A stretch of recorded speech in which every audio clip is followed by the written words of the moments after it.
The small town of Ravenswood was never the same after the night of October 12, 1995.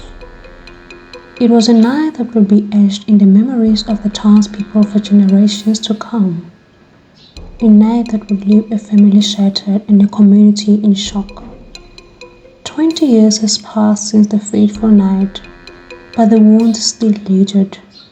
For Detective Jameson, the case was a constant reminder of his failure.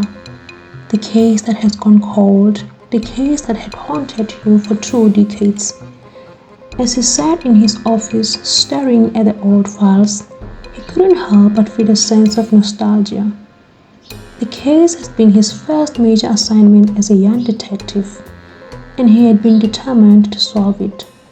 But as the days turned into weeks and weeks into months, the trail had gone cold. The case was that of the disappearance of a 17-year-old girl, Sarah Jenkins. She had been a popular high school student with a bright future ahead of her. But on the night of October 12, she had vanished into thin air. The investigation had been one of the most extensive in the history of Ravenswood. The police searched every inch of the town, interviewed every resident, but to no avail. The only clue that had been found was a mysterious letter sent to the police department a week after Sarah's disappearance. The letter had been typed on an old typewriter with no fingerprints or DNA evidence. It was a cryptic message with no clear indication of who had written it or what happened to Sarah. As Detective Jameson sat in his office staring at the letter, he couldn't help but feel a sense of frustration. He spent years trying to decipher the message but to no avail. The letter read, "Sarah is gone, she will never be found, you will never know the truth." The words sent a chill down Detective Jameson's spine. Who could have written such a cruel and heartless message?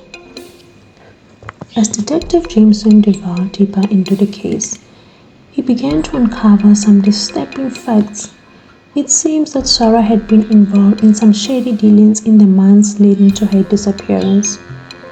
She had been seen with some unsavory characters, and there were rumors of a secret relationship with a local boy.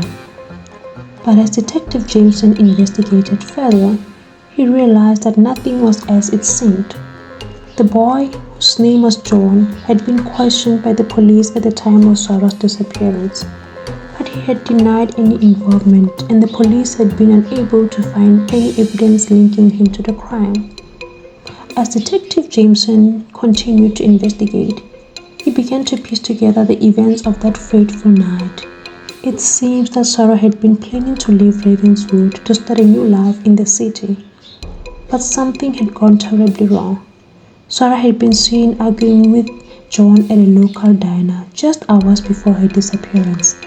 And then there was the mysterious letter, which seemed to suggest that Sarah was dead. As Detective Jameson dug deeper, he began to uncover some shocking secrets.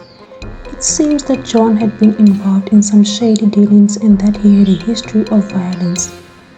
But as Detective Jameson confronted John, he was met with a wall of silence. John denied any involvement in Sarah's disappearance, and he refused to give any answer to any further questions.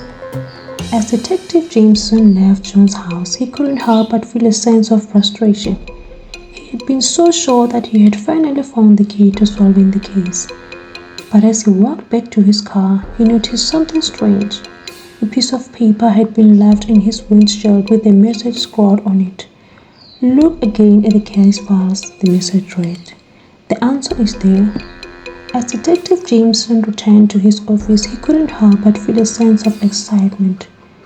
He had begun to be given a second chance to solve the case, but he was determined to make the most out of it.